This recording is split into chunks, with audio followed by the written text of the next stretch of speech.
सभी साथियों को जय हिंद। तो आरआरबी टेक्नीशियन ग्रेड 3 भर्ती 2024 का फाइनल कट ऑफ कितना जा सकता है, यह जानकारी मैं आप सभी लोगों को इस वीडियो के माध्यम से दूंगा।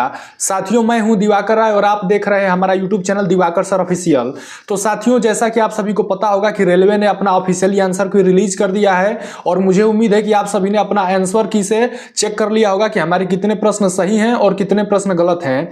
साथियों, लगातार बच्चों के यह कमेंट आ रहे थे कि सर कितनी कट ऑफ जाएगी। कोई कह रहा था कि सर हमारे 80 मार्क्स आ रहे हैं, तो कोई कह रहा था कि सर हमारे 75 मार्क्स आ रहे हैं। तो क्या सच्चाई है कट ऑफ को लेकर के और कितनी कट ऑफ जा सकती है, साथियों मैं आपको यह जानकारी दूंगा।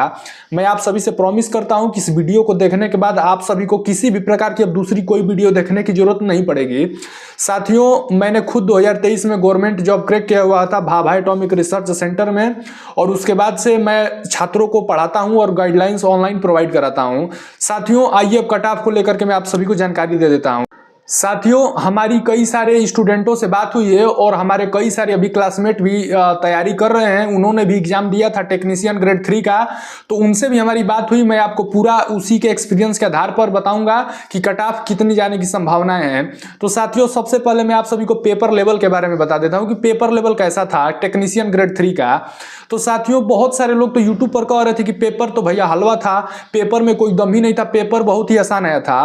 परंतु साथियों, इस बात से मैं एग्री नहीं करता हूं।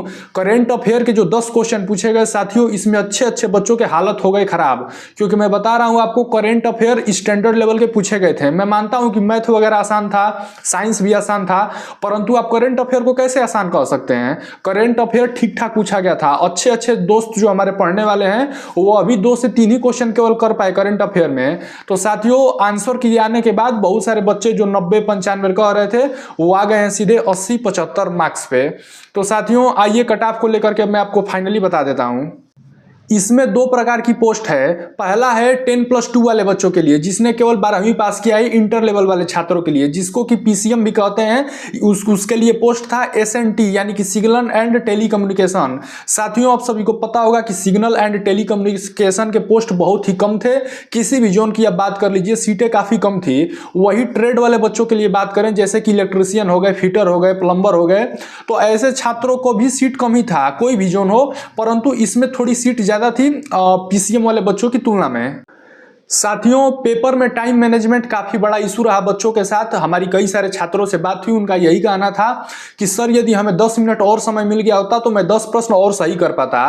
तो बच्चों को थोड़ा सा समय का प्रॉब्लम रहा है, क्योंकि आप सभी को पता था कि 90 मिनट में 100 प्रश्न हल करने थे, जिसमें कि बच्चों को काफी ज्यादा दिक्कत भी हुआ है।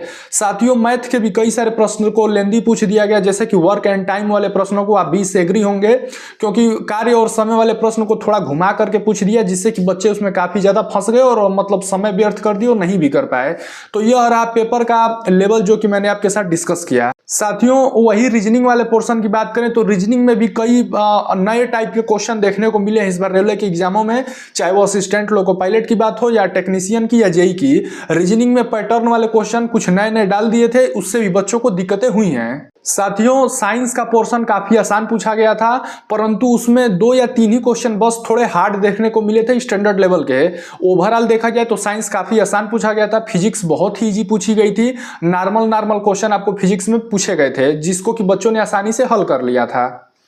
साथियों, आप सभी को पता होगा कि टेक्नीशियन में केवल एक ही परीक्षाएं होती हैं, इसके बाद इसमें मेंस वगैरह नहीं होता है। एक ही पेपर पे आपका मेरिट डिसाइड होता है। तो बच्चों को यह बात पहले से ही पता था, इसीलिए इन्होंने क्वेश्चन बहुत ज्यादा अटेम्प्ट किए हुए हैं, क्योंकि कहा जाता है कि यह आर और पार की लड़ाई थी, डू और डाई की लड़ाई थी। क्योंकि एक ही पेपर होना था तो बच्चों ने बहुत ज्यादा अटेम्प्ट किया, जो कि सही भी था, परंतु बच्चों के माइनस मार्किंग भी हुए हैं, यह भी बात सत्य है। तो साथियों, 80+ वाले ही बच्चे मुझे मैक्सिमम मिले हैं अब तक, जितनी हमारे दोस्तों से और स्टूडेंटों से बात हुई है। 80 से कम प्रश्न किसी ने अटेम्प्ट नहीं किया है। 80 प्रश्न, 85 प्रश्न, यहाँ तक 90 प्रश्न करने वाले भी बच्चों से हमारी बात हुई है।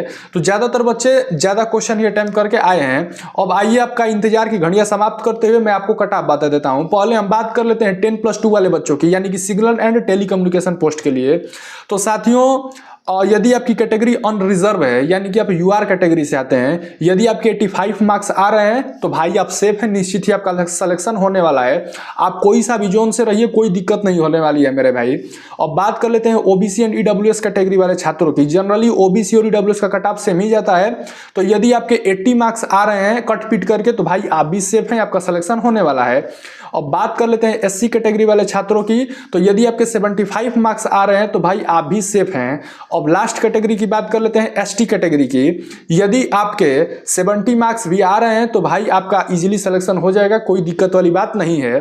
अब साथियों बात कर लेते हैं ट्रेड वाले छात्रों की, यानी कि आईटीआई वाले स्टूडेंट की, जैसे कि इलेक्ट्रीशियन, फिटर वगैरह हो गया, तो इसमें थोड़ी कट ऑफ कम जाएगी और एसएनटी पोस्ट वाले बच्चों की तुलना में, क्योंकि इसमें क्या था कि थोड़ी सीट ठीक ठाक थी एज कंपेयर टू 12th वाले बच्चों की। तो साथियों इसमें यदि आपके 75 मार्क्स आ रहे हैं, यदि आप आईटीआई वाले छात्र हैं तो आप परेशान न होइए, आप सेफ हैं, आपका सिलेक्शन हो सकता है। अब बात कर लेते हैं ओबीसी एंड ईडब्ल्यूएस कैटेगरी वाले छात्रों की, तो यदि आपके 70 मार्क्स आ रहे हैं तो भाई आप भी सेफ हैं। अब बात कर लेते हैं एससी कैटेगरी वाले छात्रों की, तो यदि आपके 65 मार्क्स आ रहे हैं मेरे भाई तो आप भी सेफ हैं, आपको परेशान होने की जरूरत नहीं है। अब बात कर लेते हैं लास्ट कैटेगरी यानी कि एसटी कैटेगरी। साथियों यदि आपके 55 मार्क्स भी आ रहे हैं एसटी कैटेगरी में तो भाई आपका निश्चित ही सिलेक्शन हो जाएगा, परेशान होने की जरूरत नहीं है।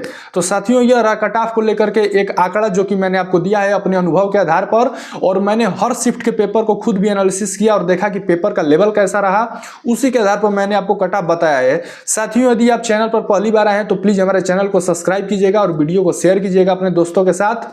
और साथियों आप कहां से हैं और आप किस जोन से हैं और आपके कितने मार्क्स आ रहे हैं और आपकी कैटेगरी कौन सी है, यह कमेंट बॉक्स में जरूर बताइएगा। इससे हमें कट ऑफ का अंदाजा लगाने में और ज्यादा आसानी होगा, क्योंकि यह वीडियो ऑल इंडिया में जाएगी तो वहां से हमें अलग अलग जोन का एक डाटा मिल जाएगा। तो कमेंट बॉक्स में बिल्कुल भी बताना ना भूलें कि आपके मार्क्स कितने आ रहे हैं और आपकी कैटेगरी क्या है। तो साथियों मैं आपको एक और चीज क्लियर कर दूं, सीट कम होने के कारण थोड़ी कट ऑफ यही ज्यादा गई है। यदि सीट ठीक ठाक रहती तो कट ऑफ इतना नहीं जाता, यही इसमें असली सच्चाई है। तो साथियों यह रहा कट ऑफ को लेकर के जानकारी। मिलेंगे दोबारा कुछ और भी अच्छी इंफॉर्मेशन के साथ, तब तक के लिए जय हिंद, वंदे मातरम।